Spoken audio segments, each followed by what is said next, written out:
In the newly released mobile game Fire Emblem Shadows, the game's antagonistic empire is said to worship Fenris, the goddess of shadow. Interestingly, this is not the first time we've heard of this character in Fire Emblem, as she has had a presence in the series ever since its 4th entry. If you want to know more about that history, and what it may mean for the game's story further down the road, then hit that subscribe button and let's talk about some Eldritch magic.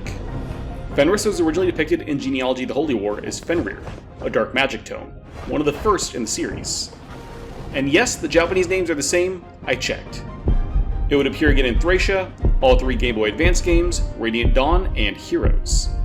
It's usually depicted as a high-level dark magic tome, requiring an A rank to wield it. But why would this god share a name with a tome in a completely different game? It's because the Fenrir tome gets its power from calling on Fenris. This is actually true of several dark magic tomes throughout the series. Hel is a tome in the Yggdrasil games that summons this skeletal figure who looks strikingly similar to Hel, Queen of the Land of the Dead in Fire Emblem Heroes. Other notable characters also place their power into self-named tomes, such as Loptis and Forsetti in Yggdrasil, or Grima in Awakening.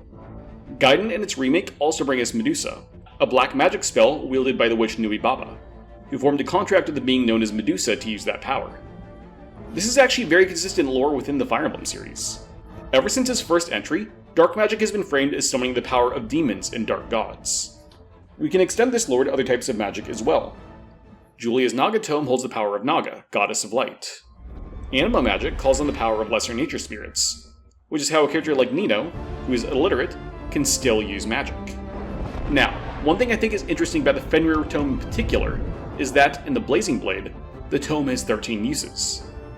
This is likely a reference to the superstition surrounding the number 13, which is often considered to be unlucky. However, the number 13 is also significant in the story of Fire Emblem Shadows. If you don't want spoilers for the end of the first book, then I'd click away now. Alright, are you ready?